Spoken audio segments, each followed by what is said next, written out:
Today I'm going to talk about the government of Pakistan.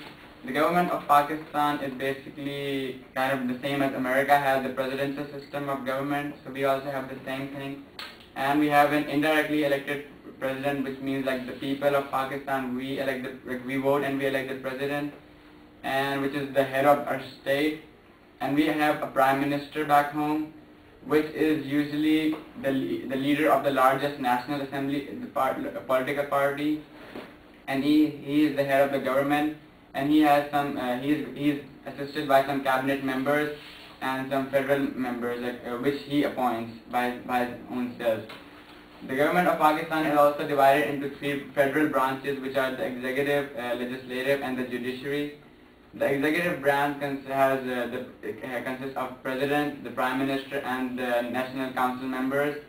The branch of legislative consists of the parliamentary members, the senate, and the national assembly, which are considered as the upper house and the lower house.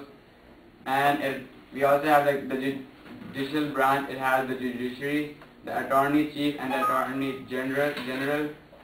And back home we have provinces. We don't have states as you have in America. We have provinces back home, and there are 6 provinces in Pakistan, which are Sindh, Punjab, Balochistan, the Northwest Frontier Province, Khyber Pakhtunkhwa, and Gilgit-Baltistan.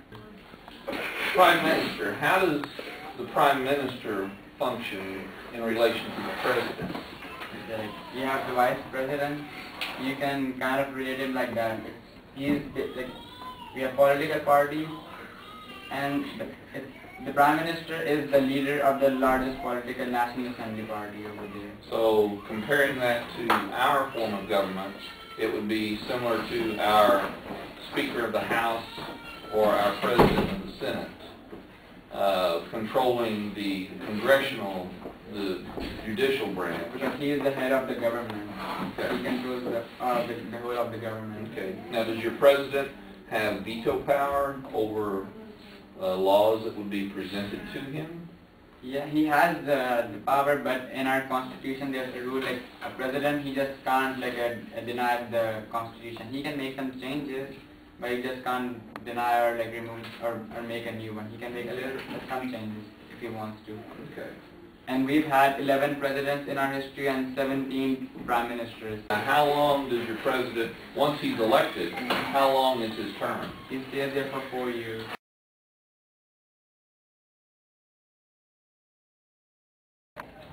Today I'm going to talk about the educational system in Pakistan.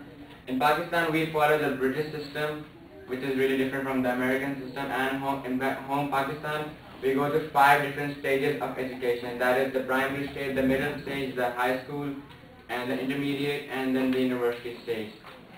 In Pakistan, a kid usually goes to school at the age of 2.5, and he goes to 3 stages: the playgroup, kindergarten, and nursery. And after that he goes to a middle school, which is also known as a primary school, and it has 5 classes from 1 to 5. And you cannot choose a subject, like they give you 8 standard subjects and you have to study all those subjects. After that you go to a secondary school, which is from class 6 to class 8 grade.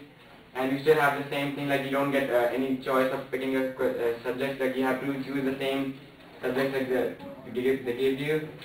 And usually in Pakistan, a lot of people, when they go to this secondary school, they don't prefer double education, that means co-education. A lot of people don't prefer it, but in cities, co-education is usually common. After that, we go through an intermediate education, which is from class 9 to class 12. It's basically this high school, but over there it's different. It's divided into 2 parts, class 9 and class 10, and class 11 and class 12, which is class 9 and class 10 is known as the SSCs, which is the secondary school certificate, and class 11 and 12 is known as higher secondary school certificate, which is HSSC. In Pakistan, we don't do lots of homework, and if a teacher will give assignment, it's on us if you want to do it. And if you give us regular basis tests, it's our choice if you want to pass it or fail it. It doesn't matter that much.